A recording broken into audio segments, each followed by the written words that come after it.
Bienvenue sur le podcast Élite, un podcast pour les femmes comme toi désirant reprendre confiance en elles avec les bonnes informations. Prête à changer ta vie? Ça commence ici. Bon vendredi à toutes, j'espère que vous avez passé une belle semaine. Bienvenue sur le podcast Élite. Donc, un nouvel épisode, ça va être quelque chose de très léger. Je ne sais pas si vous vous souvenez, mais dans un des épisodes, je disais des faits sur moi. Puis là, je me suis dit, ben pourquoi pas parler de mes défauts? Donc, peut-être qu'il y en a quelques-unes d'entre vous qui vont se retrouver dans ce que je vais dire. Donc, je dois dire que ça a été difficile de trouver des défauts. Je dis pas ça parce que je suis parfaite, mais je trouve ça tough, tu sais. Fait que je suis vraiment allée avec ce que je connais de moi, puis ce que les gens, des fois, de mon entourage proche m'ont dit. Donc, j'en ai trouvé 4. Fait que je vais commencer avec le premier. Le premier étant, si je manque de sommeil, je suis pas de bonne humeur. Donc, moi, je considère ça comme un défaut. C'est quelque chose que je travaille là-dessus. Tu sais, tous les quatre défauts que je vais vous mentionner, c'est des choses que je travaille dessus parce que je suis consciente et le but, c'est toujours de m'améliorer en tant que personne. Donc, voilà. Si je manque de sommeil, je suis pas de bonne humeur. Donc, ça l'a toujours été quand je manque de sommeil, j'ai vraiment de la misère à être fonctionnelle. Honnêtement, il me faut mon 8 heures de sommeil, mais un bon 8 heures de sommeil. Si je dors 6, 7 heures, c'est correct, mais ma concentration est moins là. Je file moins bien avec moi-même. Je suis plus bête un peu aussi avec mes proches. Jamais ça va impacter avec mes clientes, là, pas du tout. Mais avec les personnes proches de moi, ça se peut que je sois un peu plus irritable, que je manque de patience. Fait qu'un petit peu moins de bonne humeur overall. Fait que pour moi, mon sommeil, c'est crucial. Je ne peux vraiment pas le sacrifier, là. Donc, tu sais, je vais pas être méchante, je vais pas être désagréable, mais tu sais, j'ai moins d'entrain, j'ai moins de joie de vivre un peu là, quand je manque de sommeil. Puis si ça s'étale sur plusieurs jours, ben là, c'est pire. Fait que je vais juste vraiment être fatiguée, mon regard est vide. Donc, ouais, je pense que c'est un défaut parce que reste que c'est pas une raison pour être plus sec avec mes proches quand je suis plus fatiguée. Fait que je travaille là-dessus, mais j'en suis consciente. Fait que c'est pour ça que pour moi, je priorise toujours mon sommeil. Oui, pour l'aspect santé, le gym, tout ça, mais je vois à quel point ça a un impact sur mon humeur. Deuxième point, ça aussi, je suis pas mal certaine qu'il y a des filles qui vont se reconnaître. Je me laisse vraiment traîner dans ma voiture. Chez moi, je suis quelqu'un de très propre. J'aime ça quand c'est ramassé. J'aime ça quand le ménage est fait, tout ça, que mon linge est rangé, etc. Je suis quelqu'un de très organisé dans la vie, dans mes dossiers, tout ça. Mais, ah, Seigneur, dans ma voiture, c'est vraiment c'est quelque chose. En tout cas, peut-être qu'il y en a qui verraient mon char puis seraient comme, ben là, c'est pas super, tu capotes un peu. Mais pour vrai, je me laisse traîner. Fait qu'exemple, des copes de café. Fait que je vais laisser ça dans mon char peut-être une semaine, 2 semaines même avant de le jeter. Mon Dieu, j'ai honte de vous dire ça, mais oui, des fois, ça traîne jusqu'à 2 semaines. Des petits papiers là, de bord ou des petits sacs Ziploc quand j'emmène mes collations. Ça va rester traîné. Il y a des ustensiles dans mon char aussi en dessous des bancs ou dans ma porte, encore une fois. Je me laisse même traîner quand je suis dans une voiture qui n'est pas la mienne, tu sais. Fait qu'exemple, ma mère, mon chum, mon ami. Dans le côté passager, je laisse mes petits papiers dans la porte, tu sais. Puis, je sais pas pourquoi, mais quand je sors du char, je le vois qu'il y a mes papiers, tu sais, puis je suis comme... Le pire, c'est que j'y pense, je suis comme, ah, je pourrais les prendre pour les jeter, mais je me dis, ah non, je vais le faire plus tard. Ou je me dis, c'est vraiment pas correct, mais je me dis, la personne va le faire. Fait que bref, c'est vraiment pour moi un défaut, là, parce que pour vrai, moi, ça me ferait chier quelqu'un qui ferait ça dans mon char. Mais je le fais, tu sais. Fait que c'est vraiment quelque chose que j'essaye de travailler, d'arrêter de me laisser traîner dans ma voiture, mais aussi dans la voiture des autres. Ça me fait juste vraiment rire. Mais bref, ouais, me laisser traîner dans une voiture, c'est quelque chose. Troisième point. Je sais pas si c'est une qualité ou un défaut. Selon moi, c'est un peu des deux parce que ça peut vraiment devenir un défaut. Puis ça, c'est vraiment quelque chose que mes proches m'ont dit, puis que par la suite, bien évidemment, j'ai fait comme de l'introspection, puis je me suis rendu compte que oui, ça pouvait être un défaut, mais une qualité en même temps. Puis c'est que je fais souvent passer les autres avant moi. Donc, exemple, je vais prendre un exemple, mes clientes, tout ça. Euh, dans les 2 dernières semaines, j'étais vraiment comme un petit peu moins présente sur les réseaux sociaux, puis j'étais super fatiguée. Qu'est-ce qui arrive, c'est que j'aime vraiment beaucoup ma job. J'aime vraiment beaucoup coacher, aider les femmes. Tu sais, j'aime apprendre tout ce qui est tout le temps côté métabolisme, l'entraînement, l'alimentation, ça me fascine.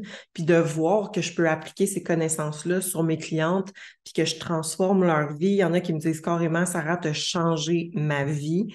C'est ce que j'aime le plus, c'est d'avoir un impact. Puis j'aime aider. Mais l'affaire avec ça, c'est que je veux tellement aider de personnes, je veux tellement être accessible à mes clientes que reste que des fois, je m'oublie.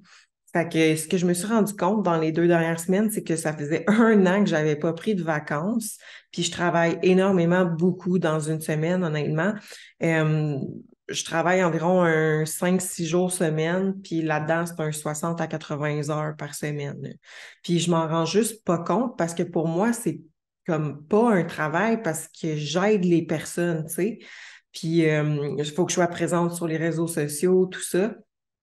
Fait que bref, reste que je fais souvent passer mes clientes avant moi. Fait que c'est quelqu'un de mon entourage qui m'a dit ça. Il m'a dit, Sarah, je pense que tu t'oublies un peu, là. Tu fais passer les autres avant toi, tu sais. Fait que des fois, j'empiétais justement un peu sur mon sommeil. Des fois, j'empiétais un peu sur mon temps de gym. Des fois, j'empiétais un peu sur mes me-time qui est d'aller marcher, tout ça.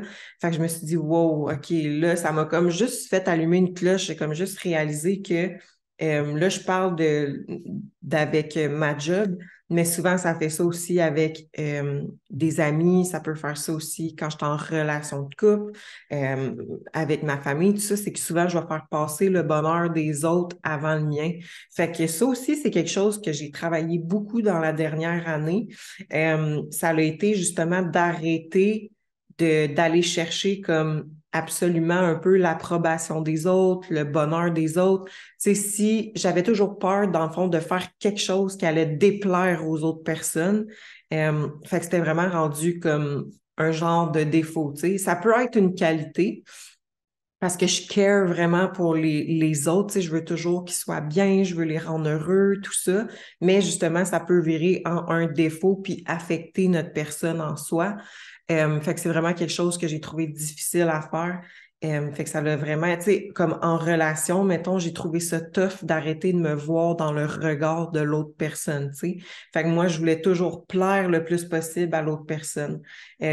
Puis que c'était en relation de couple ou aussi avec mes abonnés, tu sais, fut un temps que oh mon Dieu, je voulais rien dire ou faire. Je m'empêchais un peu d'être moi-même en story, tout ça parce que j'avais peur de déplaire. Mais à force de faire du développement personnel puis de cheminer là-dedans, ben je me suis mis en priorité puis j'ai juste décidé d'arrêter de me diluer puis de juste être moi-même. Puis je me suis dit, bon, de toute façon, il y en a qui vont m'aimer, mais il y en a qui m'aimeront pas non plus, tu sais. Fait que rendu là, je vais juste être moi-même. Puis ceux qui m'aiment, ben tant mieux, tu sais, ils m'aiment pour les bonnes raisons puis tout ça. Puis je me suis juste sentie tellement libérée à partir de ce moment-là, là. Ça a été une libération folle, là. Fait que arrêtez de vous diluer, soyez vous-même. Puis oui, on met les autres de l'avant, mais le plus important, c'est toujours nous-mêmes. Donc ça, c'est quelque chose que je travaille beaucoup là-dessus. Là, je m'en vais en vacances justement lundi. Fait que je referai plus la même erreur d'attendre 1 an avant de prendre une semaine de vacances. J'avais pris quelques journées ici et là, mais en faisant l'introspection de mon année, j'étais comme wow, OK, ça fait longtemps que j'ai pas pris une semaine de vacances. Puis comme je dis, moi, mon sommeil, c'est important. Ma jauge d'énergie, c'est quelque chose qui se rapetisse facilement dans une journée. Fait que j'ai besoin de vacances plus régulièrement pour toujours être à mon top, tu sais, puis pas crasher, puis être overwhelmed. Donc, Donc là, je me suis mis comme défi, là, on est en mars, je prends une semaine de vacances. Je me suis mis cet été, je vais reprendre une semaine de vacances. Par la suite, une à l'automne et par la suite, quelques jours pour le temps des fêtes. Donc, environ 3 à 4 semaines de vacances par année. Ça fait plus d'essence que juste une. Puis en fait, ça fait plus qu'un an, là. Je pense que ça fait au moins 13 mois, là, la dernière fois que j'étais allée en voyage. Donc, ouais, j'étais plus que due. Après ça, dernier point, qui est le quatrième point que j'ai trouvé qui était un de mes défauts, je trouvais pas le nom pour ça.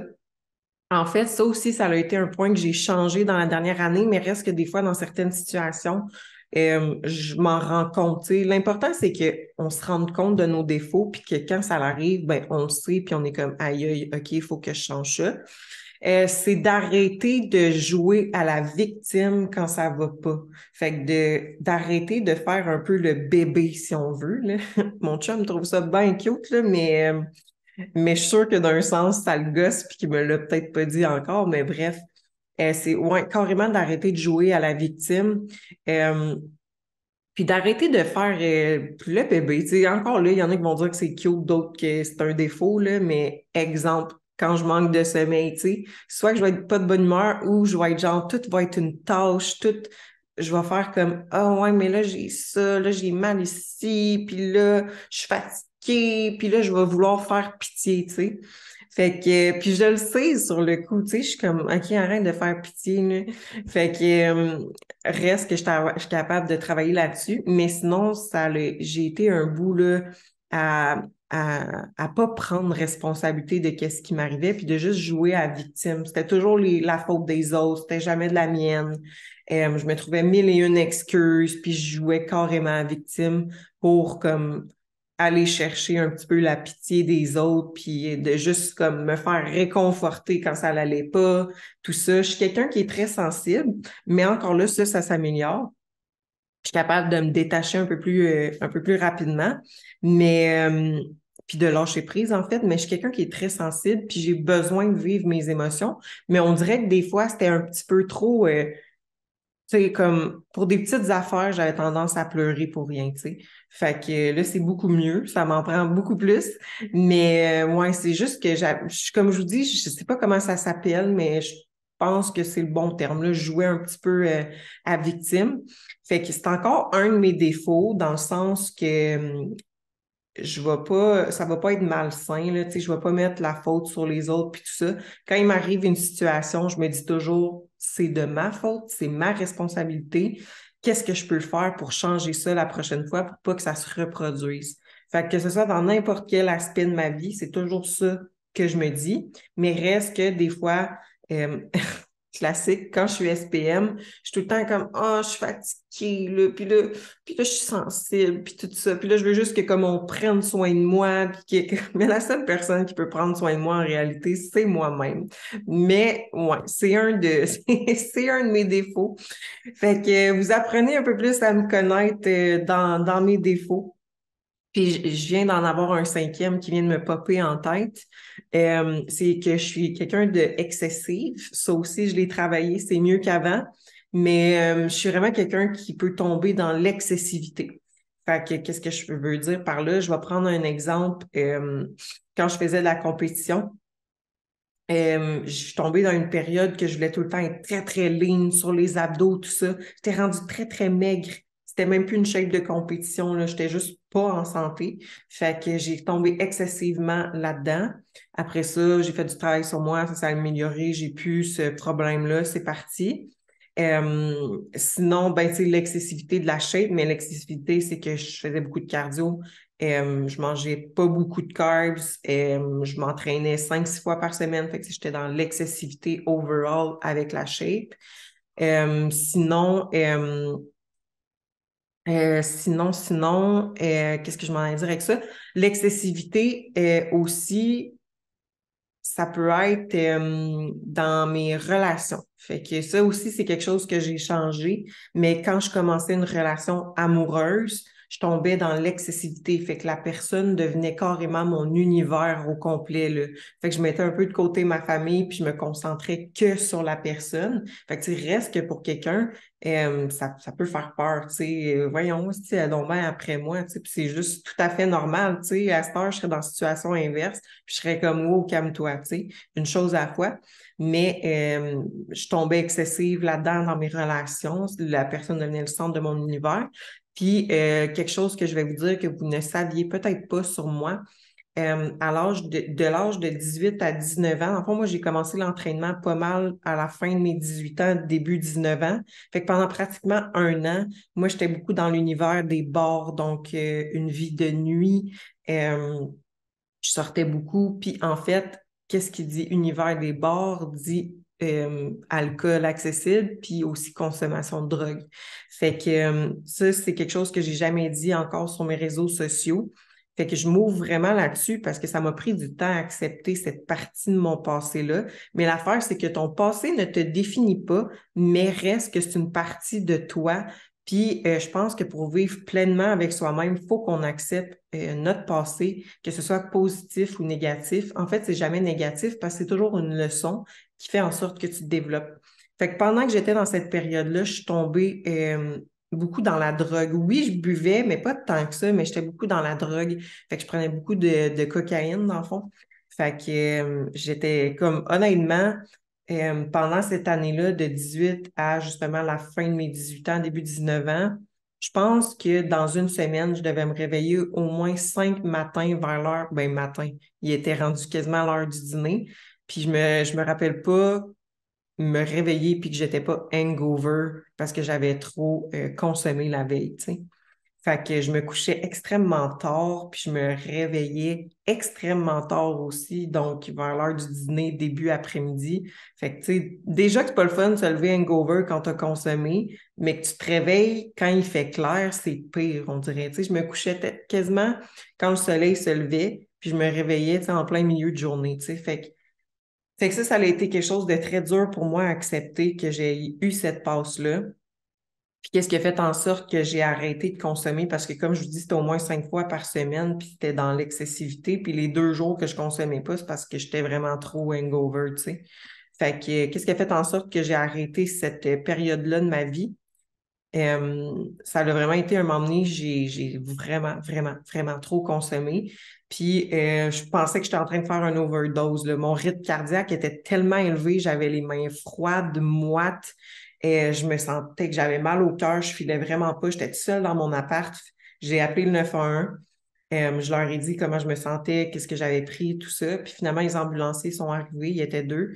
Ils m'ont comme plugué des petites suces, là, je sais pas comment on appelle ça, juste pour regarder mon rythme cardiaque, puis il était vraiment, vraiment élevé. Puis ils m'ont dit, t'as bien fait de nous appeler. On va rien te donner, on va juste attendre avec toi. J'étais comme, wow, OK, ils peuvent faire ça, eux, attendre avec moi, tu sais, parce que je voulais pas aller à l'hôpital. J'étais comme, pour vrai, je vais attendre full longtemps. Fait que je vais juste rester ici. Puis c'est ça, ils m'ont dit, on va attendre avec toi que tu files mieux. Fait qu'ils sont restés quasiment 1 heure avec moi, le temps que ça diminue, que ça me calme. Fait qu'ils me parlaient en même temps. Puis je faisais des réalisations, puis tout ça. Puis j'étais juste comme, hey, c'est tellement de la merde. Qu'est-ce que je suis en train de faire? J'ai même pas 20 ans, puis je suis en train de scraper ma vie, tu sais. Fait que c'est à partir de ce moment-là que j'ai commencé l'entraînement, dans le fond, que je me suis mis à aller m'entraîner, puis que finalement, ben, j'ai tombé là-dedans, puis que là, j'étais tellement intéressée par tout ça, de fil en aiguille, que j'en suis là aujourd'hui, dans le fond, tu sais. Fait que bref, c'est pour cette raison-là que j'ai commencé l'entraînement. Fait que avant que je tombe dans... Tu sais, tout ça pour dire que j'étais dans l'excessivité des bars, tu sais, l'âge qu'on sort, tout ça, de la consommation. Après ça, je suis tombée dans l'excessivité de les compétitions. Après ça, j'ai trouvé mon équilibre. J'ai trouvé quelque chose de plus sain pour moi. Puis après ça, ben, ça a été comme l'excessivité dans mes relations, fait que j'étais jamais capable de garder quelque chose de stable. Là, j'ai travaillé là-dessus, puis là, tout est correct, tu sais. Mais reste que des fois, j'ai une tendance à aller dans l'excessivité, mais je suis capable de me ramener à whoop, OK, calme tes nerfs, une chose à la fois. Fait que vos défauts, c'est toujours des choses qu'on peut travailler quand on est consciente, puis qu'on prend responsabilité de ça. Donc, bref, gros monologue. Mais voilà, fait que c'était l'épisode de la semaine. J'espère que je vous ai pas traumatisé avec mes défauts. Si vous vous reconnaissez là-dedans, je suis curieuse, dites-moi-le en DM sur elite.training. Vous pouvez me l'écrire par courriel aussi au elitetraining@commercial@mail.com. Je trouve ça toujours drôle de voir que je suis pas toute seule, tu sais, autant dans des faits cocasses que dans des défauts. Donc, n'hésitez pas à me partager vos expériences à vous aussi. Et sur ce, on se dit à la semaine prochaine pour le prochain épisode.